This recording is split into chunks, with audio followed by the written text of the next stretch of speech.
यादव आप सभी का स्वागत करती हूँ टेक्निया न्यूज में। वक्त हो चुका है आज की 10 बड़ी खबरों का।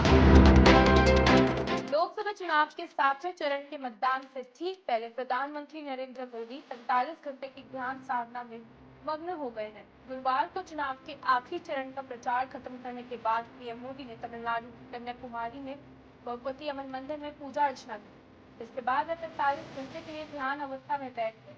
पीएम मोदी की ध्यान अवस्था के दौरान आसपास की गतिविधियों पर निगरानी की जा रही है। इसके अलावा कन्याकुमारी के समुद्र तट पर सुरक्षा का कड़ा पहरा लगाया गया। तट रेखा के करीब भारतीय नौसेना और भारतीय तटरक्षक जहाजों को तैनात किया गया है। पिछले कुछ दिनों से मतदान प्रतिशत बढ़ाने को लेकर अफवाह फैलाई जा रही है, जिसमें मतदान होने के बाद रिकॉर्ड प्रतिशत को बढ़ाकर बताने की बात कही जा रही है। निर्वाचन आयोग ने मतदान प्रतिशत की अफवाह को खारिज किया है। मुख्य निर्वाचन आयुक्त राजीव कुमार ने कहा है कि उम्मीदवारों और एजेंटों को फॉर्म 17C दिया जाता है, जिसमें मतदान प्रतिशत का रिकॉर्ड होता है। इसके बाद रिकॉर्ड में हेरफेर नहीं किया जा सकता। इसके अलावा मतदान प्रतिशत के आंकड़ों और ईवीएम की सभी जानकारियों निर्वाचन आयोग की आधिकारिक वेबसाइट पर भी उपलब्ध होगी। सरकार ने केंद्र के कर्मचारियों को बड़ा तोहफा दिया है। सरकार ने कर्मचारियों की सेवानिवृत्ति ग्रेजुएटी में इजाफा किया है। कर्मचारियों की सेवानिवृत्ति ग्रेजुएटी की अधिकतम सीमा 20 लाख रुपए से बढ़ाकर 25 लाख रुपए कर दी गई है। साथ ही मृत्यु ग्रेजुएटी भी 20 लाख रुपए से बढ़ाकर 25 लाख रुपए कर दी गई है। ग्रेजुएटी की संशोधित सीमा 1 जनवरी 2024 को लागू मानी जाएगी।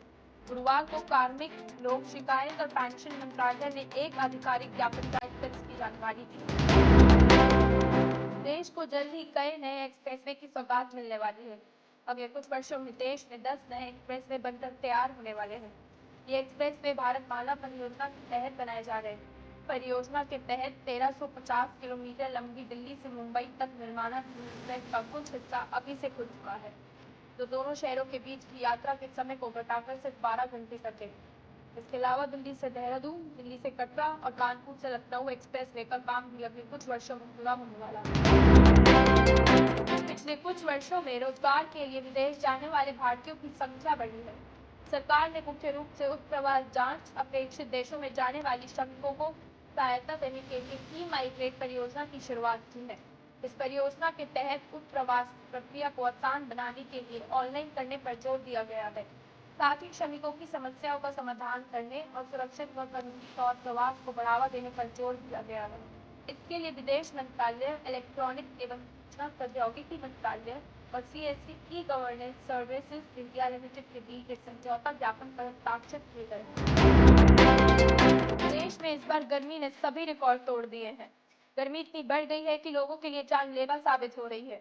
देश के सबसे बड़े राज्य उत्तर प्रदेश में हीट वेव के कारण मार्च से अब तक 164 लोगों की मौत हो चुकी है, जबकि बिहार में गर्मी की वजह से अब तक 73 लोगों की मौत हो चुकी है। महाराष्ट्र में 12 और ओडिशा में 10 लोग हीट स्ट्रोक की वजह से जान गंवा चुके हैं। राष्ट्रीय रोग नियंत्रण केंद्र ने गर्मी से होने वाली मौतों के आंकड़े जारी किए। पिछले दिनों दिल्ली में हुई आग दुर्घटनाओं के बाद दिल्ली नगर निगम ने आग से बचाव के लिए आवश्यक दिशा निर्देश जारी किए हैं। दिशा निर्देशों में अग्निशमन यंत्रों का निरीक्षण, विद्युत load audit, smoke detector, fire alarm और ऑटोमेटिक वाटर स्प्रिंकलर लगाने के लिए कहा गया है।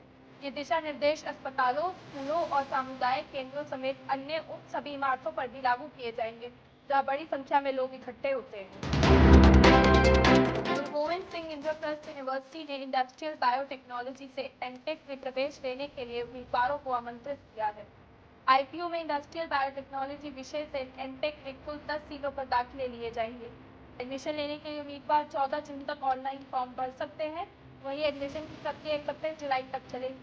यूनिवर्सिटी ने आधिकारिक वेबसाइट पर एक नोटिफिकेशन जारी कर इसकी जानकारी दी है। 2 जून से आईसीसी T20 विश्व कप का आगाज होने वाला है। प्रदर्शन के मामले में T20 क्रिकेट मैचों की रैंकिंग में मेजबान वेस्टइंडीज चौथे स्थान पर है, जबकि भारतीय टीम T20 की रैंकिंग में टॉप पर बनी हुई है।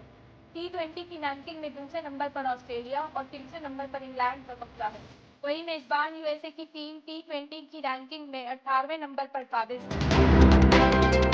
बॉलीवुड की मशहूर अभिनेत्री शिल्पा शेट्टी एक अरसे के बाद फिर से कन्नड़ फिल्म में नजर आने वाली है। अभिनेत्री इन दिनों Kannada film KD the devil shoot कर रही है। एक्ट्रेस ने इंस्टाग्राम पर मजेदार अंदाज में इस अपकमिंग फिल्म के रैप अप होने की जानकारी साझा की है। फिल्म में एक्टर सत्यवती की भूमिका निभा रही है। फिल्म दिसंबर में सिनेमाघरों में रिलीज की जाएगी।